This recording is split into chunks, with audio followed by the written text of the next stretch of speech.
Ezequiel 36, versículo 26, 27, 28. Dice: os daré corazón nuevo y pondré espíritu nuevo dentro de vosotros. Quitaré de vuestra carne el corazón de piedra y os daré un corazón de carne. Y pondré dentro de vosotros mi espíritu. Haré que andéis en mis estatutos y guardéis mis preceptos y los pongáis por obra. Habitaréis en la tierra que di a vuestros padres y vosotros me seréis por pueblo y yo seré a vosotros por Dios. Hay un pueblo, el pueblo de Dios fue producto, hermanos, de un convenio. Cuando Dios hizo al hombre, Dios hizo a Adán. Adán echó a perder todas las cosas cuando él decidió fallar, decidió comer de aquel fruto del árbol del conocimiento del bien y del mal. Y Dios tenía que tratar con la humanidad, tenía que tratar con el hombre y restaurar nuevamente al hombre. Y pasó un tiempo, vino el diluvio, pasaron varias cosas, pero Dios fijó sus ojos en Ur de los Caldeos, en un hombre llamado Abraham. ¿Quién era Abraham? Dice la Biblia que era un idólatra. ¿Por qué Dios se fijó en Abraham? Bueno, ahí está la gracia. La gracia de Dios ha estado desde que Adán pecó y los animales que mató ahí está la gracia de Dios. Dice la Biblia que Dios no nos ha dado conforme a nuestras iniquidades, no nos ha pagado conforme a nuestros pecados. Dios ha sido amplio en misericordia con nosotros. Dios ha sido paciente con cada uno de nosotros. Y Dios tuvo la paciencia con Adán. Y Dios estuvo buscando el tiempo y el momento y traza un plan. Y entonces trata con Abraham. Va a Ur de los Caldeos. La Biblia no dice cómo ni nada. Simplemente Dios tiene un trato con Abraham y le dice: salte de tu tierra y de tu parentela. Y hace un convenio, hace un pacto con Abraham. Salta a la tierra, dice, que yo te voy a dar una tierra donde fluye leche y miel. Le dice: y voy a hacer de ti una nación grande. ¿Está bien? Y a través de ti van a ser benditas, dice, van a ser bendecidas todas las familias de la tierra. Dios está pensando en usar a Abraham para levantar un pueblo. Y el pacto que Dios, el convenio que Dios hace con Abraham, hermanos, es hasta nuestros días, es en nuestro tiempo también. Uno lee esto con ligereza, pero lo que pasó con Abraham es trascendental, es importantísimo para nosotros. Dios decide hacer un pueblo, levantar una nación de Abraham, y a este pueblo se refiere, dice: ustedes serán mi pueblo y yo seré su Dios. ¿Desde cuándo? Desde Abraham. Y ha sido en todos los tiempos. Dios levanta un pueblo para que le conozca, para que guarde su palabra. Levanta un pueblo para que lo dé a conocer a las demás naciones y a toda la humanidad. Y Dios escogió al pueblo descendiente de Abraham, de Isaac y de Jacob, a los hebreos, a los israelitas. Dios escoge esta nación y es por ellos que ahora nosotros tenemos la palabra, es por ellos que ahora nosotros tenemos un conocimiento de Dios, por todo el trato que Dios le estuvo dando a esta nación y lo que Dios se mostró en su persona a todos ellos. Cuando estuvieron enfermos, ellos dijeron: Dios es el que sana, Jehová Rafa. Amén. Cuando tuvieron necesidad, ellos dijeron: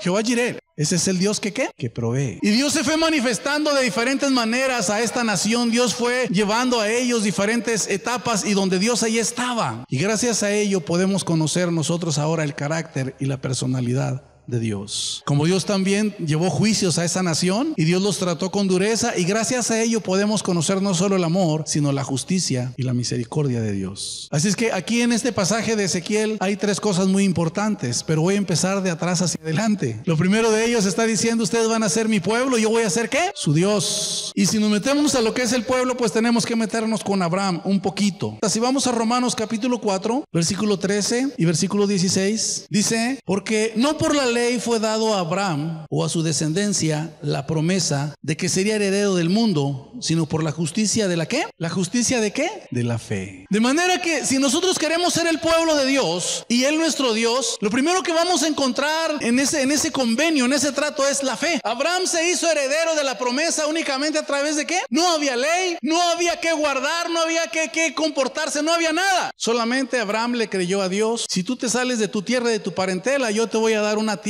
donde fluye leche y miel. Voy a hacer una nación a partir de ti. Voy a bendecir a todas las familias de la tierra a través de ti. Voy a engrandecer tu nombre y serás bendición a todos. El que te bendijere será bendito y el que te maldijere será maldito. Y esa promesa aquí nos dice que le alcanzó a Abraham. ¿Por qué? ¿Quién era Abraham? Un idólatra. A Dios le plació, según el puro afecto de su voluntad, de escogerlo. Y Dios formó una nación. ¿Quién era ese pueblo? Dice: los escogí por ser los más insignificantes, dice Dios. A Dios le plació, según el puro afecto de su voluntad, hacerlo así. En este tiempo sigue la promesa vigente. Iba a poseer el mundo, dice que iba a poseer la tierra únicamente. ¿Por qué? Por la fe. Es el primer paso que está dando Abraham. Pero hay un versículo que me topé con él y me intrigó. La fe es el inicio de todas las cosas. Mientras usted se va conmigo a Génesis capítulo 26, Versículo 5. La fe es el factor inicial de todas las cosas. Dice la Biblia, el que se acerca a Dios es necesario que crea. Y también dice, y sin fe es imposible. No sé cómo Abraham escuchó esta promesa que Dios le hizo y él obedeció. Él salió creyéndole a Dios y dice, le fue contado por justicia el haber creído a Dios. Pero fíjese lo que dice aquí en el versículo 5 del capítulo 26. Dice, por cuanto oyó Abraham mi voz y guardó mi precepto, mis mandamientos, mis estatutos y mis leyes. Y cuando yo leí esto me pregunté, dije, ¿y cuáles? Si todavía Moisés no estaba. ¿Sí me está oyendo? ¿Cuáles preceptos? ¿Cuáles estatutos? ¿Cuáles leyes? Vuelvo al inicio. Abraham es el hombre ¿de qué? De la fe. Abraham es el hombre. El precepto quiere decir una instrucción, un mandamiento, una orden para poder hacer. Es hacer aquello con autoridad o con la autoridad. Son leyes. Las leyes es una orientación. Precepto es una instrucción. Mandamiento es una orden para poder hacerse con autoridad. Leyes es una instrucción para lograr una meta, un objetivo. Y se dieron las leyes, los preceptos, precisamente para orientar, hermanos. Pero ¿hacia dónde estaba orientado Abraham? Si Moisés aún no aparecía. A ver, hermanos, cuando yo leí esto dije, ¿de qué se trata? ¿Cuáles son las ordenanzas? Le vuelvo a repetir. Lo primero es la fe. Cuando Abraham sale, aunque no había leyes ni había nada, pero los moradores de la tierra, ellos habían escuchado del Dios que hizo todas las cosas. Así como a Abel y a Caín, yo no sé quién les dio la instrucción de cómo debería de ser un sacrificio, pero la Biblia sí establece que Abel lo hizo bien y Caín lo hizo mal. No sé cómo se dio cuenta Abraham, aunque era un idólatra, pero él sabía que donde llegaba había que hacer un altar y ofrecer un sacrificio y llevar una relación con Dios, y él tenía que estar atento, él tenía que caminar por la tierra, tenía que seguir la promesa de fe, había una tierra que poseer, había una descendencia de él, un pueblo que tenía que levantarse y tenía que ser bendición a todas las familias de la tierra. Y tenemos un Abraham que está caminando por la fe. ¿Cuáles eran las indicaciones de Abraham? Camina. Cuando él estaba en Betel, que hubo hambre y se fue a Egipto, se salió de las instrucciones. Él tenía que hacer una obediencia por la fe, él tenía que seguir una instrucción por la fe, él tenía que guardar la instrucción, él tenía que entender que todo lo que se le decía era para preservación y para llegar al propósito que Dios tenía. La Biblia no dice de qué se trataba, pero sí podemos ver que la fe y la obediencia eran el factor principal de lo que Dios le pedía a Abraham. ¿Sí está aquí todavía? La fe es el factor más importante. Sin fe es imposible agradar a Dios. Así es que todo se tenía que hacer como Dios le dijo, y así se hizo. Dios lo fue tratando, lo llevó en un proceso.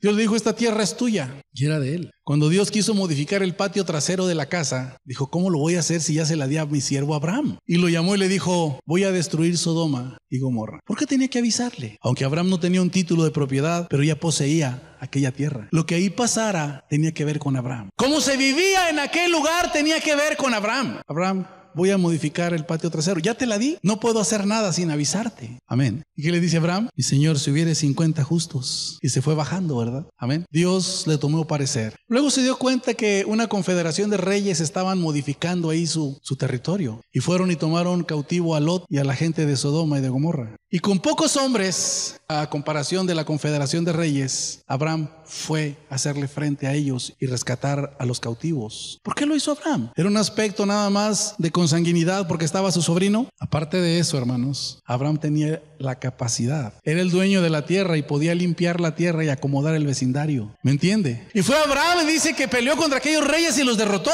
Pero Abraham tenía que hacer las cosas a la manera de Dios. La fe nos dirige a hacer las cosas a la manera de Dios. La fe nos permite guardar la instrucción, la indicación. Por eso dice aquí que Abraham guardó estatutos, mandamientos, que guardó leyes. Abraham lo pudo hacer. Lo que Dios le decía que hiciera, él lo estaba haciendo, aunque no estaba todavía establecido detalladamente lo que era la ley que Dios le daría a Moisés. Pero vamos a quedarnos con la fe y la obediencia. Él guardó la instrucción e hizo las cosas como Dios le decía que tenían que hacerse. Y por la fe le fue contado por justicia, y por la fe fue capaz también de obedecer. Primer paso, hermanos, es la fe, el factor más importante. Cuando nosotros empezamos a caminar con Dios, todo se inicia en fe, pero también quiero decirle que todo continúa en fe. Amén. Nos vamos nuevamente a Ezequiel 36. Así es que si queremos ser el pueblo de Dios, el pueblo de la promesa de Abraham, todo inicia ¿cómo? Y seréis mi pueblo y yo seré, dice, vuestro Dios. Cuando hablamos de esto, muchas ocasiones queremos llegar al punto de decir, no, esto es del Antiguo Testamento, esto es del Nuevo. Hermanos, las promesas que hay desde Abraham se están cumpliendo, y ahorita leíamos en Romanos que se hizo acreedor a poseer el mundo, la tierra, ¿a través de qué? Y que esa promesa es también para los de la fe. Así es que podemos llamarnos su pueblo por la fe y Él nuestro Dios. Vamos nuevamente a los versículos de Ezequiel 36, versículo 27. Y pondré dentro de vosotros mi espíritu y haré que andéis en mis estatutos o preceptos, y otra versión, y guardéis mis preceptos y los pongáis por obra. Cuando Dios empieza a tratar con el pueblo, ya cuando la nación se funda, cuando inicia la nación ya en forma, entonces Dios les da estatutos, les da leyes, les da preceptos, les da decretos. Pero mientras la nación no tomaba fuerza, mientras esto no se levantaba, pues estaban todos caminando por la fe. La fe es el primer factor, hermanos. Pero ahora la fe también está especificada. Hay promesas que están condicionadas y tenemos que entenderlo. Uno de los mandamientos dice: honra a tu padre y a tu madre. ¿Cuál es la condición aquí? Está condicionada a honrarlos, pero ¿cuál es el beneficio? Para que tus días se alarguen sobre la tierra. ¿Y qué más? Y te vaya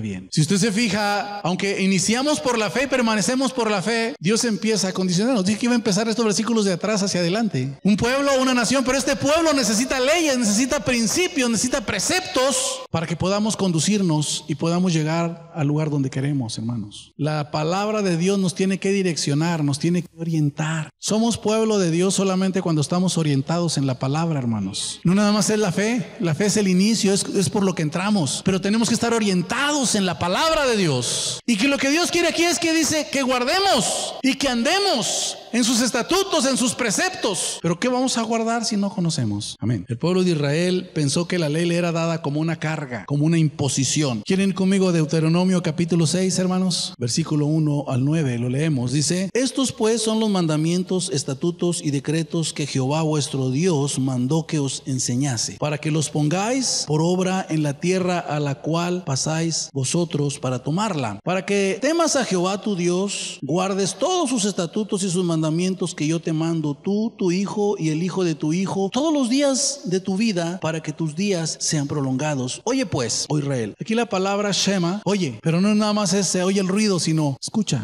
Atiende, entiende, aprecia lo que te estoy diciendo. Oye, oh Israel, Jehová vuestro Dios, Jehová uno es. Y amarás a Jehová tu Dios de todo tu corazón y de toda tu alma y con toda tu fuerza. Y estas palabras que yo te mando hoy estarán sobre tu corazón. Y las repetirás a tus hijos y hablarás de ellas estando en tu casa y andando por el camino al acostarse y cuando te levantes. Y las atarás como una señal en tu mano y estarán como frontales entre tus ojos, y las escribirás en los postes de tu casa y en tus puertas. No podemos ser un pueblo si no estamos orientados y direccionados, ¿me entiende? No podemos serlo. Como pueblo nos caracterizamos. Cada pueblo tiene sus leyes, cada pueblo tiene sus principios, sus estatutos, ¿me entiende? Y cuando nosotros no entendemos principios, no entendemos estatutos, pues no sé de qué pueblo somos, ¿me entiende? Dice Dios: ustedes van a ser mi pueblo, pero yo voy a hacer ¿qué? Para que ustedes anden, para que ustedes guarden mis estatutos,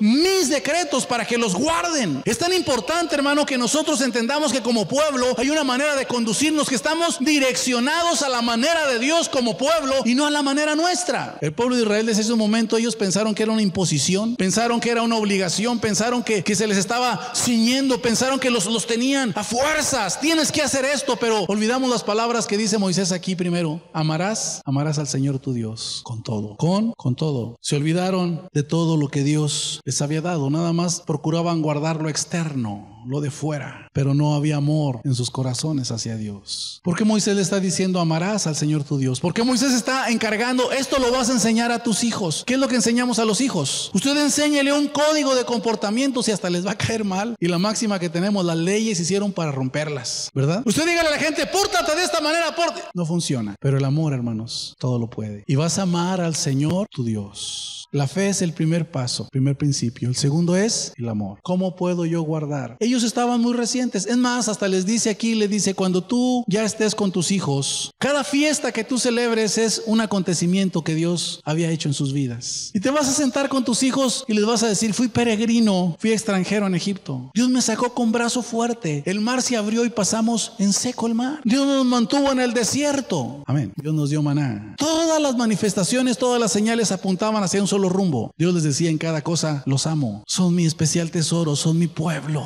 Y una y otra vez Dios estaba manifestándose, Dios estaba obrando, Dios estaba estaba obrando, Dios estaba mostrando su amor, su persona. ¿Cuántas cosas hicieron ellos en el desierto? Y Dios fue paciente, los libró de aquellos reyes del desierto. ¿Cuántas veces se enojaron, pero Dios no cesó el maná? Dios seguía dándoles lo que ellos necesitaban. ¿Cuántas veces se enojaron y querían regresarse, pero Dios seguía adelante con su proyecto, con su plan? Dios no retrocedía. ¿Y sabe por qué? Jeremías nos dice una grande verdad de Dios. Dice: con amor eterno te he amado. Y el amor de Dios se hace ver en todas las cosas que Dios ha hecho. Este año que pasó hubo momentos difíciles, pero quiero preguntarles, ¿alguna vez Dios les negó su paz? ¿En algún momento Dios negó su fortaleza? ¿En algún momento Dios negó extender su mano y sustentarnos? ¿Cuántas cosas pudo usted ver este año, hermano? Que Dios lo libró, que Dios lo guardó. ¿Cuántas cosas, cuántos milagros usted pudo ver de parte de Dios? Dígame. ¿No es señal esa del amor de Dios? Con amor eterno te he amado. Y Moisés le está diciendo a este pueblo: amarás al Señor.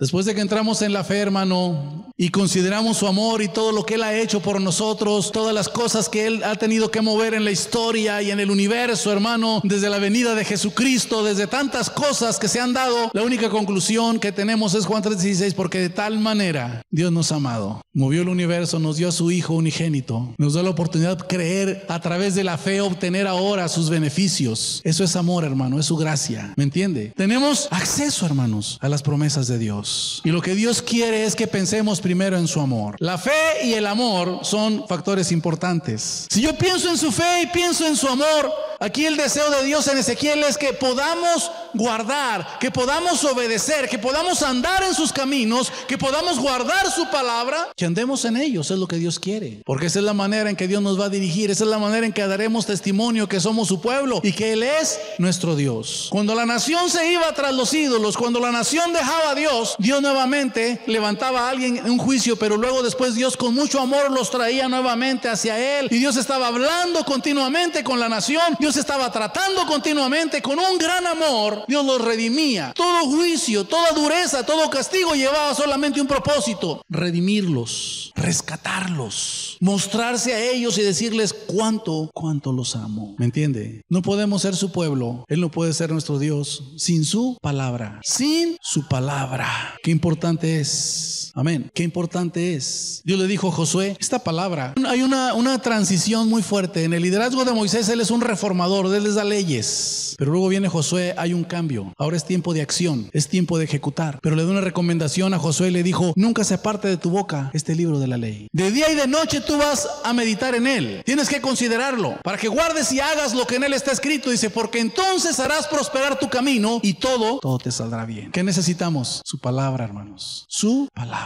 No hay avance, hermanos, sin su palabra. Y Dios nos dio principios, Dios nos dio preceptos. Amén. Cuando yo voy en la Biblia a Números, en el capítulo 13, versículo 26 y 27, si se va un poquito conmigo atrás, vamos a Números. O sea, la nación de Israel ya está por entrar a Canaán. Números 13. Y anduvieron y vinieron a Moisés y a Aarón y a toda la congregación de los hijos de Israel en el desierto de Parán en Cades, y dieron la información a ellos y a toda la congregación, y les mostraron el fruto de la tierra, y les contaron diciendo: nosotros llegamos a la tierra a la cual nos enviasteis, la que ciertamente fluye leche y miel, y este es el fruto de ella. Mas el pueblo que habita aquella tierra es fuerte, y las ciudades muy grandes y fortificadas, y también vimos ahí a los hijos de Anac. Amalek habita el Negev, y el Eteo y el Jebuseo y el Amorreo habitan en el monte, y el Cananeo habita junto al mar y en la ribera del Jordán. Entonces Caleb hizo callar al pueblo delante de Moisés y dijo: subamos luego y tomemos posesión de ella, porque más podremos nosotros que ellos. Mas los varones que subieron con él dijeron: no podremos subir contra aquel pueblo, porque es más fuerte que nosotros. Y hablaron mal sobre los hijos de Israel de la tierra que habían reconocido, diciendo: la tierra por donde pasamos para reconocerla es tierra que traga a sus moradores,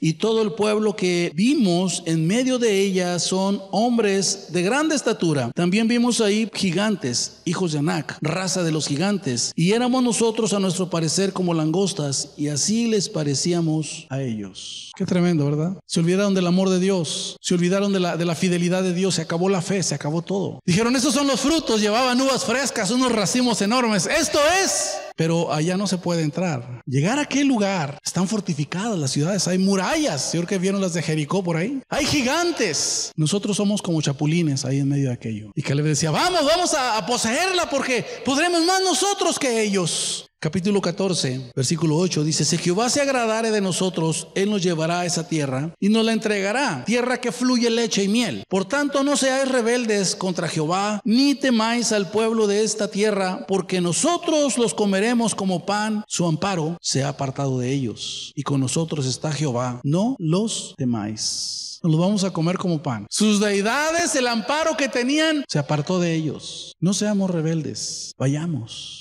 Amén. Llega un punto donde este pueblo se enoja tanto que quiere regresarse. Están pensando en nombrar un líder que los regrese. Y ellos anhelan morir en Egipto, haber muerto en Egipto o morir en el desierto. Dios se los concedió. Se quedaron en el desierto aquella generación. ¿Qué faltó? La fe. Se olvidaron del amor de Dios. No le creyeron a Dios. Dios regresó a ese pueblo 40 años a dar vueltas a esa generación hasta que murió y se levantó otra. Nosotros somos ese pueblo. La promesa de Abraham es una promesa nuestra. Nosotros estamos, hermano, como pueblo de Dios para que esto se multiplique y más vengan al conocimiento del Señor en este tiempo. Nosotros estamos, hermano, para invadir esta tierra del conocimiento de Dios, poseerla. No físicamente, hermanos, pero sí, hermano, que el ambiente que se vive sea el ambiente de Dios y de nosotros depende. Nosotros estamos para hacer bendición a todas las naciones, a todas las personas, a todas las familias. ¿Me entiende? Pero necesitamos ser los de la fe, los que conocen el amor de Dios. Y hemos conocido su amor cuando Él perdona nuestros pecados. Amén. Somos nosotros los de la fe. No podemos ser su pueblo. Primero, por el pacto de Abraham somos su pueblo. Segundo, si queremos ser su pueblo necesitamos una palabra que nos dirija y es la palabra de Dios. Tercero, no podemos ser su pueblo si Él no nos capacita para hacerlo. Vamos otra vez a Ezequiel, hermanos. Ahora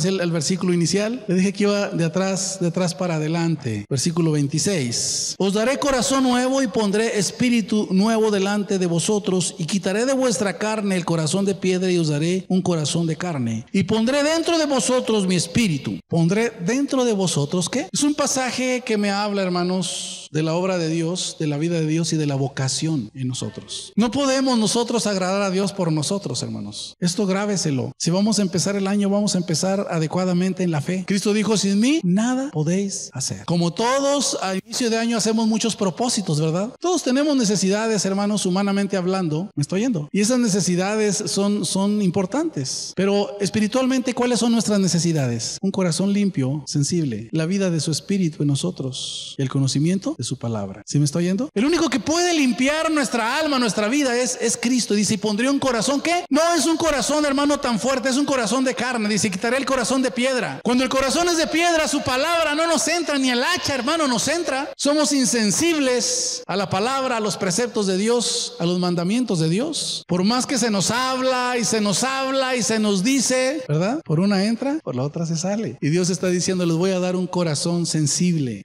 a mi palabra, que puedan escucharla. No endurecido, no indiferente, no apático, sino un corazón de carne, ¿qué? Sensible. ¿Quién puede darnos un nuevo corazón? ¿Quién puede cambiar interiormente, hermanos? En Hebreos habla del pacto que va a hacer Dios con Israel también y le dice, pondré mis leyes en sus mentes y en sus corazones. ¿Por qué un corazón, hermanos? ¿Por qué Dios trata? ¿Por qué Dios tiene que tratar el corazón? ¿Por qué tenemos que experimentar una limpieza, un perdón de pecados acá dentro de nosotros? La Biblia, cuando habla del corazón, no se refiere al corazón físico, sino se refiere al alma, donde están los pensamientos, las emociones y la voluntad. Dice el salmista, sean gratos los dichos de mi boca y las meditaciones de mi corazón. ¿Me entiende? Dios siempre, hermano, va a estar tratando nuestro corazón. Y si se lo quiere que se lo fragmente, si quiere que se lo ubique, Dios va a tratar con nuestra manera. ¿Cuáles son nuestros pensamientos? Dios dice, mis pensamientos no son vuestros pensamientos, ni mis caminos vuestros caminos. ¿Cuál es nuestra manera de pensar? ¿Me está oyendo? ¿No estamos entendiendo? Cuando Dios trata mi corazón, trata mi manera de pensar. Y nuestros pensamientos a veces andan muy lejos de la palabra. Por eso es que hablábamos anteriormente, decíamos que si queremos ser el pueblo necesitamos la dirección de la palabra. La palabra viene a renovar nuestros pensamientos, nuestro entendimiento. Y tenemos que llevar cautivo todo pensamiento a la obediencia de Cristo. Y eso es lo más tremendo, hermanos, que hay en nosotros. Tenemos un librito ya hecho. Que no queremos soltarlo, ¿verdad? No queremos soltarlo. Hace mucho leí de una receta de familia que cuando hacían el pavo, la persona siempre lo hacía, pero lo hacían encorvados y le cortaban una parte siempre. Qué buena receta. Y luego pasó la receta a la siguiente generación y también ahí estaban encorvados y le cortaban una parte y nada más hacían la otra. Y a la tercera generación, hasta que alguien preguntó, dijo, bueno, ¿por qué motivo le cortan una parte y por qué están ahí encorvados? Dijeron, pues no sabemos por qué. Y todavía vivía la abuela de la tercera generación atrás y dije, a ver, ¿por qué?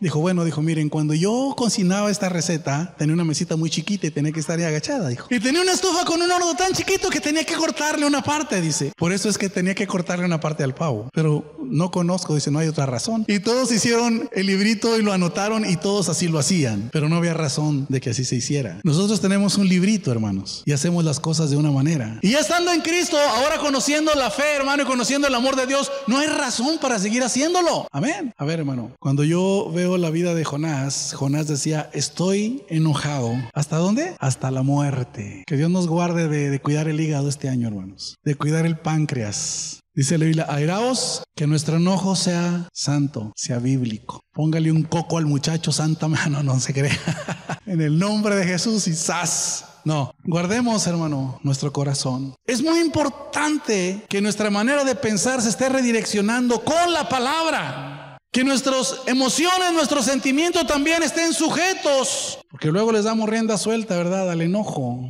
al sentimiento. Y es malo, nos daña. Así es que dice Dios, por eso voy a cambiarles el corazón. Voy a poner un corazón, ¿qué? Sensible, de carne. Que me pueda escuchar, que reciba mi palabra y no el de piedra, porque ahí rebota. Amén. Y cuando eso sucede, hermanos, no solamente hace eso. Dice Dios, pondré mi espíritu, ¿dónde? Dentro de vosotros. Pondré mi espíritu. Qué tremendo, hermano, cuando Dios dice en Hebreos, dice, pondré mis leyes en sus mentes y en sus corazones. Y habla también, dice, me van a hacer ustedes por pueblo. Y yo perdonaré sus pecados, dice, y no habrá necesidad de que alguien diga, conócelo a Dios, cualquiera me podrá conocer. Pero no se refiere tanto a que ya no voy a estudiar la palabra, no se refiere a eso, hermano. Se refiere a que usted experimente la presencia de Dios, que usted sepa que Dios está ahí en usted, ¿entiende? Cualquiera. Y perdonaré sus pecados, dice, para nunca más acordarme de ellos. Dios los perdona. Pero algo muy importante, cuando Dios nos imparte su vida, yo me doy cuenta, hermano, que pone su espíritu. Cuando el Espíritu Santo llega, desde Moisés y luego ya en el tabernáculo aquellos artesanos y luego la época de los jueces, luego vienen los reyes, como el Espíritu de Dios venía y capacitaba a las personas para cumplir la misión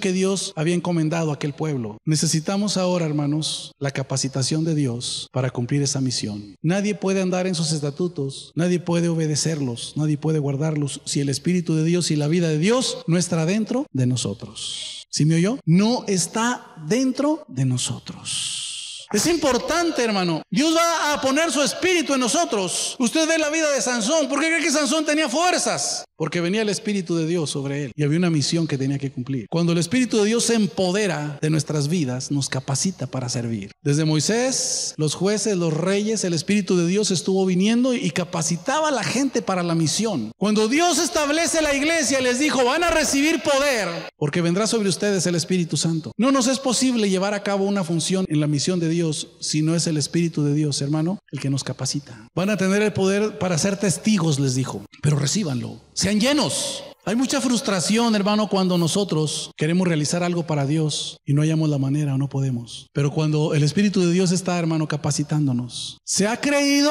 que el Espíritu Santo llega y Dios hace morada en nosotros, hermano, como una manifestación nada más. Cuando la Biblia habla del bautismo, de la llenura del Espíritu Santo, hay una manifestación que la asegura, la afianza, y es el hablar en lenguas. Pero en el libro de los Hechos, Lucas es el que escribe el libro de Hechos, es el evangelista del Espíritu Santo. Él habla de la experiencia del Espíritu Santo, no solamente, hermanos, ahí que quede como experiencia, sino como el capacitador para llevar a cabo una misión. Y cuando se habla de Pablo, por ejemplo, cuando él es salvo, cuando se encuentra con Cristo, dice, Ananías va a orar por ti, dice, recibirás el Espíritu Santo. Lucas enfatiza en el llamado de Pablo más que en la experiencia esa. No dice que haya hablado lenguas. Pablo después en Corintios dice, yo hablo más lenguas que todos, pero en el libro los Hechos no lo enfatiza. ¿Qué es lo que enfatiza Lucas? Lucas enfatiza, hermano, la capacidad que Dios le da a Pablo para llevar el evangelio a los gentiles. El énfasis en tener la vida de Dios, hermanos, tiene que ser en la capacidad que Dios nos da para obedecerle y guardar su palabra. Tiene que ser en la capacidad que Dios nos da, hermanos, para la vocación, para que podamos predicar, para que podamos llevar la palabra, para que cumplamos la misión, el propósito de Dios como pueblo. Ahora sí quiere ir conmigo al versículo que leíamos al principio de la dirección de alabanza, hermanos. Primera de Pedro 2, capítulo 2. Mas vosotros sois, ¿qué dice? Linaje escogido. ¿Por qué somos ya linaje de la familia de Dios? ¿Por qué somos ya de la familia? Porque la vida de Dios está en nosotros. Somos linaje, somos familia, ¿me entiende? Porque la vida de Dios está en nosotros. Somos linaje escogido. ¿Qué sigue? ¿De qué les habla el real sacerdocio? De una vocación. Nosotros pensamos, hermanos, que fuimos salvos para ya no tener problemas, para que Dios nos ayude. Aún inclusive pensamos que fuimos salvos para ir a la gloria y ya no ir al infierno. Pensamos que fuimos salvos nada más para que Él sanara nuestras heridas emocionales, hermano, y tratara con todas las taras que estábamos arrastrando desde quién sabe cuándo. Pero hay una vocación aquí. ¿Real qué? Sacerdocio. ¿Qué hace el sacerdote? Ya no estamos en el orden levítico. Ahora en Cristo todos tenemos una vocación de reconciliar a Dios con el hombre y al hombre con Dios. Pero dígame, hermano, ¿usted piensa en eso? ¿Este año que pasó ejerció su vocación? ¿A cuántos les presentó a Dios? ¿A cuántos presentó usted delante de Dios? Real sacerdocio. ¿Qué más sigue? Nación santa. Tiene que ver con identidad, ¿verdad? ¿Qué es lo que pasa cuando usted ve un grupo de gente con los ojos así rasgaditos y amarillitos? ¿Qué dice? Son chinos. Y luego ve así a gente con cara de jarrito, cachetona, la barriguita. ¿Qué dice usted? ¿Son qué? Mexicanos, hermano. Cachetones, morenitos, ¿verdad? ¿O no? Por ahí los argentinos nos dijeron que estábamos muy feos, hermanos, en una ocasión. Los únicos guapos en México son los de los noticieros, pero en fuera dije, todos son tan feos, todos son feos. Por ahí salió un argentino guapo que nos etiquetó de feos a todos. Hay una identidad. Cuando estábamos con la estación de radio en Parral, yo no sé qué tenía la gente de San Francisco del Oro que la sacábamos así rápido. Ve, alguien le dice, ¿tú eres del Oro? Sí. O sea, había una característica en ellos. Todos caminaban bajo de la banqueta por media calle. Ve que Parral las banquetas son chicas. Esa característica tenía la gente del Oro. No sé qué características tengamos nosotros, ¿verdad? Pero hay una identidad. Luego dice, tú eres de Cañas. ¿Sí? Tú eres de San Gabriel. Hay una característica. Nación es una identidad, hermanos. Diferente. Una actitud, algo diferente. Un pueblo diferente. Nación santa. Y lo dice, pueblo adquirido por Dios. Este pueblo yo lo compré, son mi propiedad, son mi posesión, dice el Señor. ¿Me entiende? Él nos compró, pagó un precio. Pero todo esto tiene un propósito. ¿Para qué? Que anunciemos las virtudes de aquel que nos sacó de las tinieblas. ¿A qué? A su luz admirable. Qué tremendo, ¿verdad? Nosotros seremos su pueblo y Él será nuestro Dios. Por la fe, por el amor. Amén. Por su palabra. Escudriñarla. Entender sus preceptos. Cómo nos van a direccionar. Por nuestra manera de servir. ¿Me entiende? Nuestra manera de adorar. Por nuestra comunión que tenemos. Son principios, hermano. Son principios. Tenía una reflexión esta semana. Ya voy a concluir con esto. Cuando el pueblo de Israel, hermanos, estaba en el desierto, el tiempo que duró antes de llegar a las fronteras de Canaán y después el retroceso de 40 años, dice la Biblia que Dios lo mantuvo con maná. Amén. ¿Alguna vez pudieron comer trigo fresco o uvas? Solamente tenían lo que necesitaban. ¿Por qué? ¿Sabe usted por qué? Porque no querían entrar a conquistar. Porque al entrar a conquistar tenían que hacer uso de la fe, del amor, de la palabra, de los estatutos, de los decretos, de los mandamientos. Tenían que aplicarlos. Porque al entrar a conquistar tenían que ser guiados por la palabra, por la presencia de Dios. Tenían que hacer las cosas bien, tenían que ser buenos adoradores, tenían que usar el principio de dar para poder prosperar. ¿Sí me estoy yendo? Nosotros, hermanos, cuando no nos metemos a los principios, andamos dando vueltas. No nos falta, pero no tenemos más. ¿Sí me oyó? Hay un principio, hermanos, que es el de dar. Usted quiere alcanzar otras vidas para el Señor. Tiene que dar testimonio. Tiene que aprender la palabra. Esta nación, cuando tenía que entrar a Canaán, tenía que soltar muchas cosas. Tenía que ser una nación de fe y estar siempre presente la palabra y el amor de Dios en sus vidas. Cuando ellos deciden hacerlo en la siguiente generación, entonces ellos pudieron probar espigas frescas, uvas frescas y pudieron tener amplitud. Este año, hermano, nosotros podemos, si usted quiere, andar dando vueltas y conformarse con el maná. Tiene que ser un año diferente. Pero entrar a la conquista implica disciplina, hermano. Implica esfuerzo. Se lo dijo a Josué, esfuérzate y sé valiente. No temas, no desmayes. Lo típico es que dice uno, voy a rebajar este año y voy a hacer ejercicio nada más los primeros días, ¿verdad? Y después ya... Sí, nomás que se acaben las tamalizas y la rosca de reyes y entonces, ay, Señor, yo ahora sí. Me disciplino. Una semana, 2 y otra vez. ¿Me explico? Y en las cosas espirituales somos iguales, hermano. Hacemos una cosa, la empezamos un tiempo y luego después la abandonamos. Ah, no, está muy duro, la gente no quiere. Hermano, esfuérzate. ¿Sí me oyó? Esta nación tenía que esforzarse y si usted lee la historia, en muchas ocasiones ellos fracasaron porque su adoración era mala. No ofrecían a Dios como debía ser, porque el escuchar la palabra en discipulado no lo hacían, porque la manera en que ellos tenían que servir como pueblo de Dios era también deficiente, porque entre ellos había injusticia. Dios muchas ocasiones en el compañerismo les dijo, hay injusticia contra la viuda, contra el huérfano, contra el extranjero. Había tantas cosas y Dios les reconvenía. Y todo eso hacía que ellos en el testimonio que daban, en los días de Abraham decían, la gente conocía el Dios de Abraham. En los días de Daniel, los reyes decían, el Dios todopoderoso. ¿El Dios de quién? De Daniel. Cuando nos ve la gente a nosotros, dice, el Dios de los hermanos. ¿Hermanos de quién, verdad? De Drácula. No, no se crea. Me seréis por pueblo y yo seré para ustedes su Dios. Es una época, hermanos, se aventuraron a cruzar el Jordán la siguiente generación. Se acabó el maná, se acabó todo. Ahora ellos tenían que poseer. Tenían que estar pendientes de su adoración, de sus sacrificios, de su relación con la palabra, de las fiestas, de recordar el amor de Dios continuamente. Tenían que estar pendientes de los principios, de dar testimonio a las demás naciones que vieran cómo eran ellos. Tenían que estar pendientes ellos de la comunión, cómo convivían, sus leyes. Tienen que estar pendientes como pueblo. Pero sobre todo, hermanos, la fe, el amor y la vida de Dios, el Espíritu de Dios morando ahí. Nosotros somos su pueblo y Él es nuestro Dios. Nuestro Dios.